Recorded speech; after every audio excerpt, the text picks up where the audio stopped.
Hello and welcome to the Monroe Method Clancast. I am Jason Monroe and this is episode 45. I posted a thing inside Clan Monroe this week. It was a little picture that says, I need to be more, and the more was crossed out and it had less next to it. Strict. Something that I see that comes up a lot in members' check-ins is, so like we have a set check-in template with the questions. And there's one near the bottom that says what's not going particularly, what's going well, what's not. Then there's one about state your intentions or how can I improve on this for next time? Words to that effect. I've changed it recently. But it's words to those effect, right? It's like, what can we do for next time? I need to be more strict. So that will come from someone who's doing something that they can't quite understand. Why do I keep doing this thing? And they think that the way they are going to improve that or change that is by being more strict with themselves. Now, that will sound perfectly normal to probably most of you listening to this until I start to pick it apart and ruin it for you. If eating and drinking and managing our diet and eating a healthy, balanced diet and all the rest of it was just about our ability to be strict, then you're essentially depending on yourself to be able to, you're depending on willpower, basically, right? How are you going to eat better? Well, I'm just going to force myself to do it. That's not a strategy. That is not a long-term solution. If it was as simple as just choosing to do it, then you would already be doing it. One of the things with restriction is that it's the problem. Like, it's not the solution. Being more strict, being more restrictive, holding yourself back, that's the wrong way to do things. Just got a touch of deja vu then. I've probably touched on this in another episode, but I did. So in the episode where we talk about choosing versus restriction, so the restrictive approach is where we want to do various things when it comes to eating and drinking, and the way we manage that is to hold ourselves back. Again, that's dependent on willpower. Here are all the things that I want to do. I know that that's probably not good for me, or the quantities are too big, or the balance isn't great. So, in order to change that, I am going to hold myself back. I am going to step in and stop myself from doing what I want to do. That's basically what willpower is, right? And and willpower is not a thing. We'll talk about that another day. You are then dependent on you. Everything you do is dependent on your constant intervention. It's like your lungs. I don't know if it doesn't work as an adult, does it? Let me do it. Nah, it doesn't work as an adult. Do you remember when you were a kid? And you would become aware of your breath. And all of a sudden, because you were aware of what your lungs were doing, you've just taken on the responsibility of keeping your lungs going. Fuck me, that was terrifying. You would think about breathing for a minute and you go, oh my God, now I need to do this. And you're physically having to do the breath thing until you look up at the TV and you get distracted again and you forget all about it. So that's what kind of depending on willpower is like. It's like, okay, I need to be constantly on edge, constantly aware, constantly vigilant. Where did I hear that? I think that was a Navy term, constant vigilance. I'm sure that got drummed into us. Constant vigilance. And you've always got to be the one stepping in and intervening, because by default, you want to go to that cupboard and eat that thing. By default, you want to eat a handful of the cheese that you've just grated, although who doesn't do that? Only normal people do that. Anyone that can grate cheese without eating it, you're a liar. Send me a DM. If you are someone that can grate cheese without eating it, I want to hear from you. I don't expect to hear from anyone. So yeah, we have default settings where we will do what we're going to do. We are going to walk back to the kitchen counter with the kids' plate and we're going to eat a few chips and that last fish finger. We're going to open a cupboard or open the fridge and eat that slice of ham, or put our hand into that jar, whatever it is. The way to change those is not to force yourself not to do it, right? It's like, oh, here's me doing this thing. I need to remember that I now need to step in and stop my subconscious brain from doing this thing. Like, what kind of life is that to live? How long is that going to last for? Like I said, like this is not a strategy. And being more strict with yourself is not a solution to anything. Like, I'm not using the right terms here. The level of strictness that you place yourself under is the problem, right? Being restrictive is the problem. Not living a life of can'ts, shouldn'ts, not allows, better nots. That's the problem. I've spoken about my client before, one of my private clients, who thought she had issues with chocolate. And she tried to manage her chocolate intake through restriction by not keeping it in the house. I can't be the person I am around chocolate if I don't have any chocolate to be that person around. That's the thought process. It's the acceptance that I'm a crazy person around chocolate, so I need to keep it away from me, and that's it. But the reality is, the keeping it away part is the reason they act like a crazy person around chocolate. I've not had any chocolate in the house for 2 weeks. I'm going to this is me pretending to be someone else, not me. I'm going to the supermarket. I'm in a really good mood today. I've not had chocolate in a while. I think I could have quite a good experience with it. So I'm not just going to buy an individual bar of dairy milk. Let's go with the family-sized bar. It's never just a single bar, is it? Why buy one at 85 pence when you can buy a big one for £1 or a multi-pack for £1? So you take it home, and now your chocolate-free haven is no longer a chocolate-free haven. There is a big sharing bar of dairy milk in the drawer, and you can't stop thinking about it. And you don't know what to do about it because you don't keep it in the house, so you don't know how to live with it in the house. You don't know how to behave around it. You don't know how to act. You don't even know how to eat it and enjoy it. Because what happens next is you spend the next however long battling with it, can't stop thinking about it, until the point where you can't take it anymore. You can no longer be strict. You can no longer be the shield, the barrier between you and eating chocolate. You're mentally exhausted. You can't, you've run out of energy to keep stepping in and holding yourself back. And it happens. So you go and you get the bar of chocolate. And you do not just take a square. You don't just take 3 squares. You don't just break an end off it. I mean, you do to begin with, but you eat that very quickly because this is bad. I shouldn't be doing this. I'm not allowed to do this. I can't, etc. And you've had the first bit and it tastes great, but it's also so bad because you shouldn't be doing this. I know, I'll just have another bit. And if I just eat it all, then it'll all be gone and I can get back to my chocolate-free haven. The issue here is not that the person, in fact my client, her issue was not that she acted like this around chocolate. That wasn't the problem. That was the outcome of the problem. The problem was she convinced herself that she could not control herself around chocolate, which she believed to be true because here she is at the kitchen drawer destroying a family-sized bar of chocolate in 5 minutes. But she was unable to see that. Number one, the belief that she held was a problem. Like, if you say you are, like... No, let's do that in another episode. Wait until I write that down. I'm not telling you what it is. No, I can't.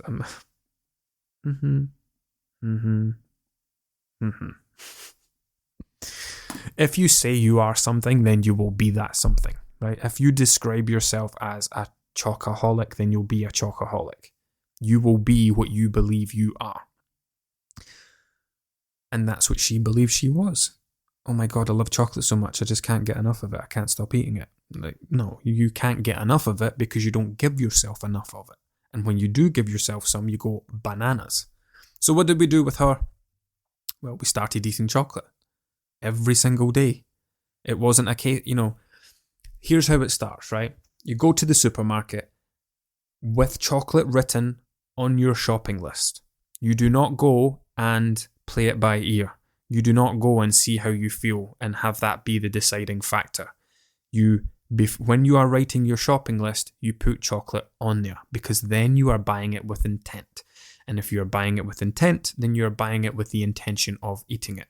It is not waiting to see what mood I'm in the supermarket to buy it, because that will not be the mood you're in when you're home. So you're already establishing that this is a decision that you're going to make, and you're doing it with intent and purpose. And you go to the supermarket and you buy the chocolate, but you do not buy the family-sized bar because you wrote down on your shopping list 1 dairy milk or a multi-pack of dairy milks, whatever. And you bring it home, and there are 5 in this packet, and you are going to have one every single day. And when you have that chocolate, you do not stand in the kitchen at a drawer and eating it. That's also a topic for another day. Standing and eating was a bit of a revelation I had this past week.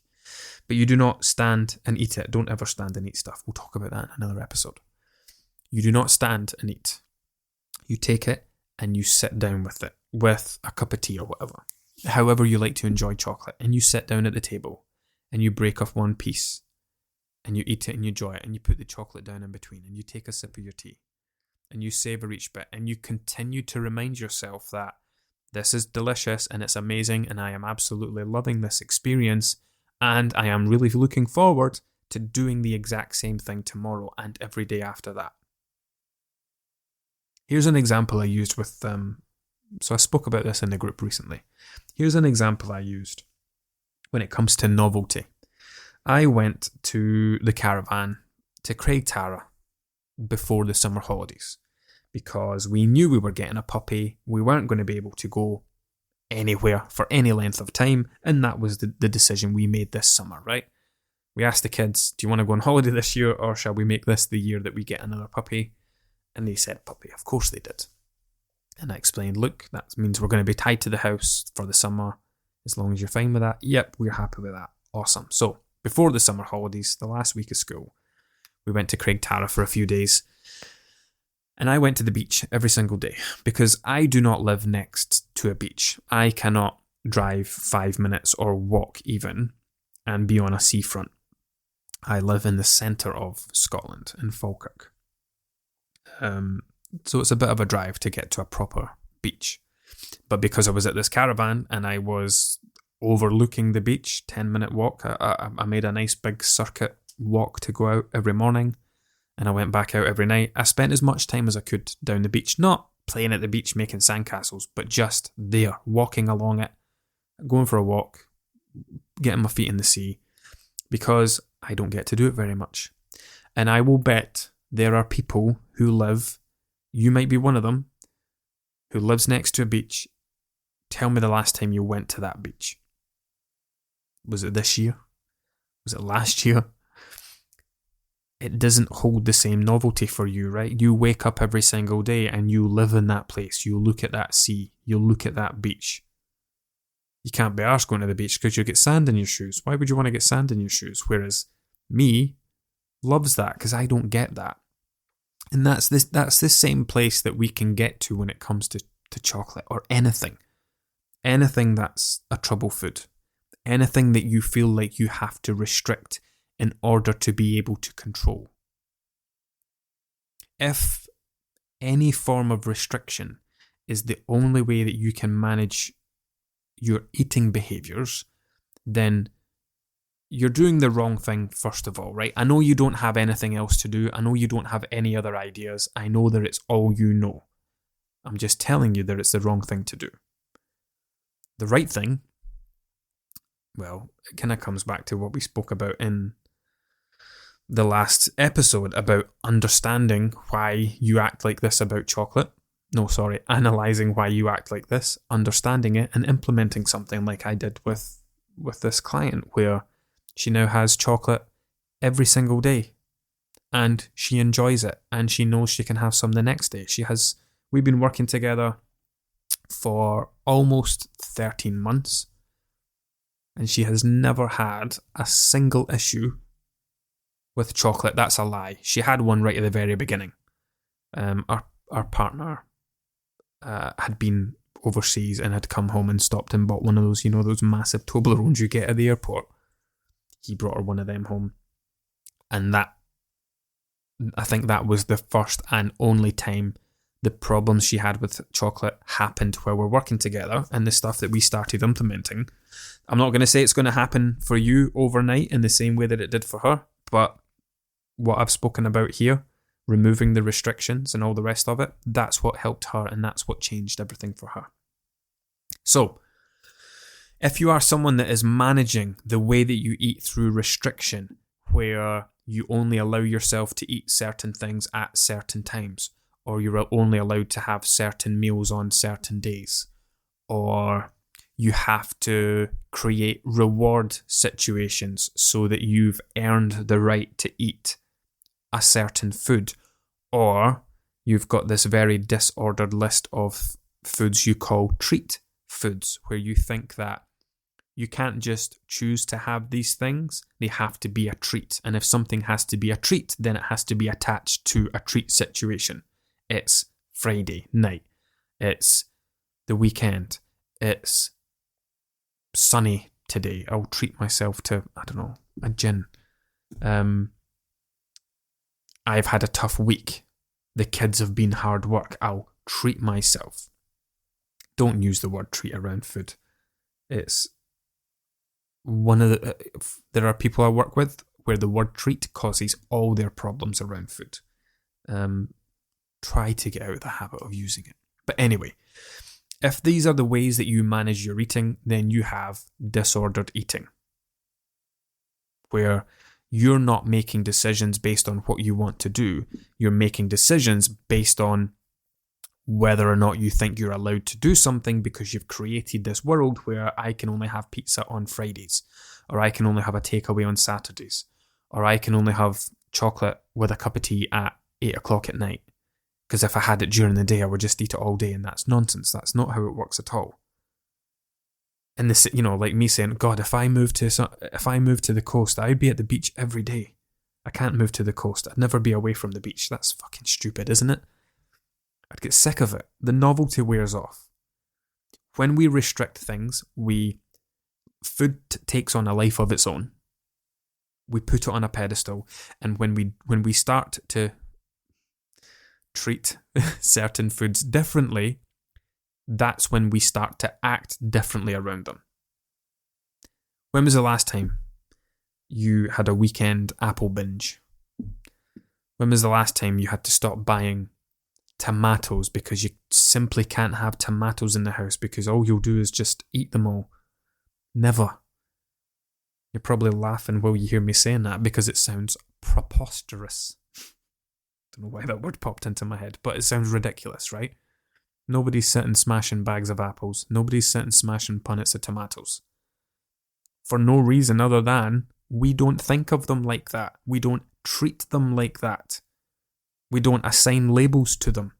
We don't treat them any differently. We don't keep them out of the house. Fuck, how much fruit and veg do you throw out every week because it goes off? Nobody's throwing out bars of chocolate, bags of Haribos, packets of biscuits. Well, maybe. So yeah, restriction is the problem, not the solution. Now, I am not suggesting that you suddenly go and start buying all these problem foods and start eating them, because it might work out, it might not. But I'm just telling you how with the right support and guidance, and having someone to check in with and talk to, and like, okay, so I've introduced this to my diet, here's how it's going. Awesome, that sounds great. That can be really helpful. You can do it on your own if you've got the confidence to do it. Go for it. But as ever, if these are the things that you need help with, you know where I am. And I think that's all we need to talk about for today. Until next time.